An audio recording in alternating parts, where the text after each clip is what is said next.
النهارده هاعمل لكم الكرنبيط المقلي مقرمش وتحفة بجد بجد هتدمنوا الطعم بتاعه، لانه فعلا هيطلع معاكم خرافة من غير بيض ولا لبن ولا اي حاجة. كمان هيطلع معاكي القرمشة بتاعته بمكونات بسيطة جدا. هتشوفي كل مقادير الخطوات بتاعته في صندوق الوصف، وهسيب لك كل حاجة في صندوق الوصف انت عايزاها من طريقة الكرنبيط. بس تتابعي معايا الوصفة للنهاية ومتنسينيش لايك وشير واشتراك للقناة. اول حاجه معايا هجيب زهره الكرنبيط. اهم حاجه تجيبي زهره الكرنبيط اللي هي بتبقى مليانه بالطريقه دي، ما تجيبيش اللي هي بتبقى مفرغه فيها فراغات كتير، دي ما بتبقاش حلوه خالص في قلي الكرنبيط.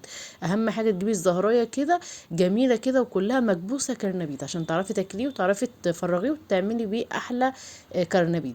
طبعا هفرغه بالطريقه دي. طبعا انا كنت غسلاه قبل ما اقطعه التقطيعه دي، كنت غسلاه غسله حلوه تحت الحنفيه، وكمان قطعته كده لزهرات كده صغيره على قد ايه الاكله بتاعتنا.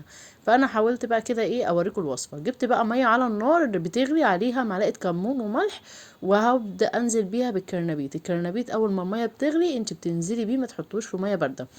الميه بتغلي بتنزلي الكرنبيط بالطريقه دي وتسيبيه بقى. اول ما تحسي اللي هو استوى كده معاكي، يعني دخل فيه نص التسويه، مش تسويه كامله، عشان لو عايزه تفرزنيه كمان تحطيه في الفريزر تقدري تشيليه بكل سهوله. اهم حاجه ياخد معاكي نص التسويه. هجيب بقى معلقه ملح، معلقه كمون، معلقه بابريكا، معلقه فلفل اسود صغيره، وهنزل ملح، وهحط عليهم معلقه بيكنج باودر، وربع كوبايه كده من النشا، وكوبايه او كوبايتين من الدقيق على حسب الكميه اللي انت عاملاها للكرنبيط. وهحط معاهم معلقه توم مهروس، دي اهم حاجه، وحزمه بقدونس تكوني مقطعاها صغير. معلقه التوم دي بتدي طعم حلو قوي للكرنبيط، وبتديله طعم وريحه كده حلوه قوي.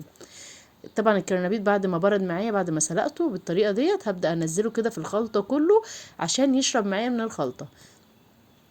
الخطوه دي مهمه جدا، ان انت تنزليه في الخلطه ويبدا يشرب كده من الخلطه بتاعته. هبدا بقى اجيب زيت زي ما انتوا شفتوا كده على النار، هنزل فيه الكرنبيط، وهطلعه بعد ما يحمر كده اللون بتاعه، اتاكد اللي هو استوى معايا تماما. هطلعه بالطريقه دي مقرمش جدا. انا عايزه اقول لكم ان انا ماسكاها كده وهي سخنه، بس تحفه بجد، جميله جدا.